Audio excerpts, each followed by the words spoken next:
Vous avez sûrement déjà vu passer ce terme, live action. Il fait rêver certains, et frémir d'autres. Mais au fond, c'est quoi un live action? Pourquoi on en voit partout? Et surtout, est-ce vraiment une bonne idée d'adapter tout en version réelle? On fait le point, tout de suite.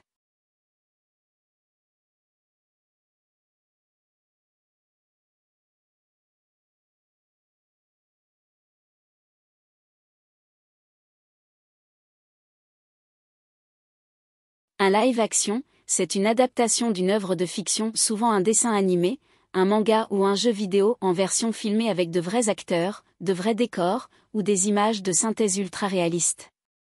Contrairement à l'animation, ici on mise sur la reproduction du réel. Mais attention, ça ne veut pas dire que tout est tourné en studio avec des acteurs en chair et en os.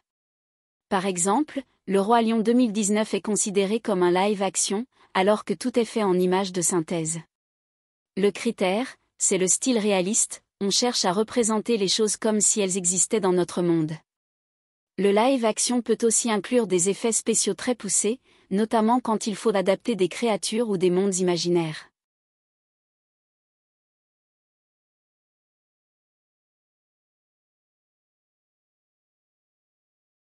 Si les studios aiment autant les live action, c'est pour plusieurs raisons très simples.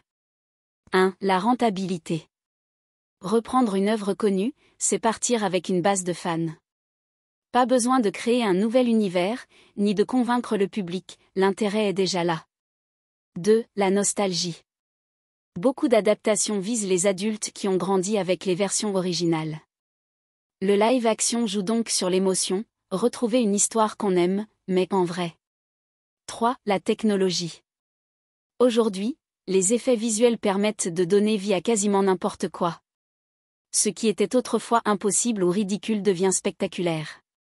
Et enfin, le prestige.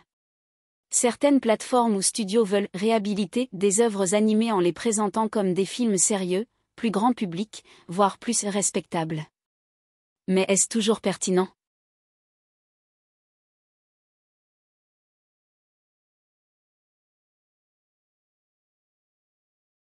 Le problème, c'est que tous les live action ne sont pas de bonnes idées. Beaucoup d'adaptations tombent dans des pièges récurrents. Index revers pointant vers la droite blanc 1. Le manque de fidélité.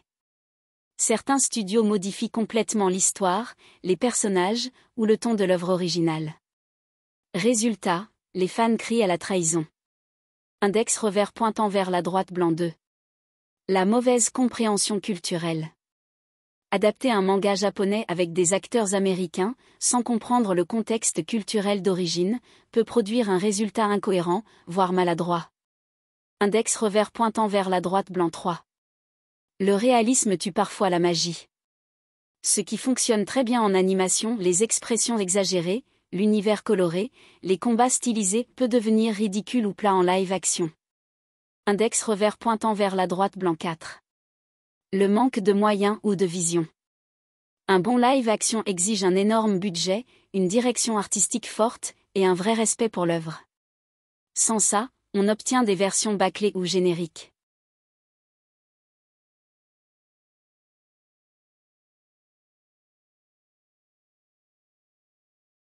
Heureusement, il y a aussi des adaptations réussies. The Last of Us, par exemple, a su respecter l'univers du jeu tout en apportant une vraie profondeur émotionnelle. One Piece, Netflix, malgré les doutes initiaux, a surpris positivement beaucoup de fans. En général, ce qui fonctionne, c'est une adaptation respectueuse, un bon casting, une vraie volonté de raconter une histoire, et une compréhension profonde de ce qui fait l'identité de l'œuvre originale.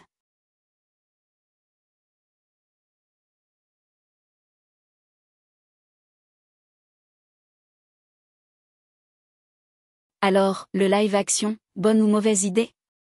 Tout dépend du projet, de la vision, et du respect de l'œuvre originale. Ce format peut sublimer une histoire, comme il peut totalement la dénaturer. Ce n'est pas la forme qui est mauvaise, c'est l'intention et l'exécution qui font toute la différence.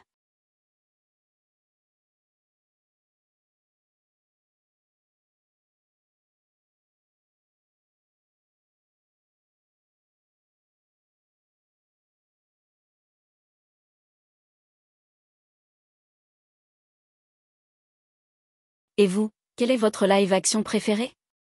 Et celui que vous auriez préféré oublier? Dites-le en commentaire. Pensez à liker, partager, et vous abonner si ce genre de contenu vous intéresse. À très vite pour une nouvelle vidéo.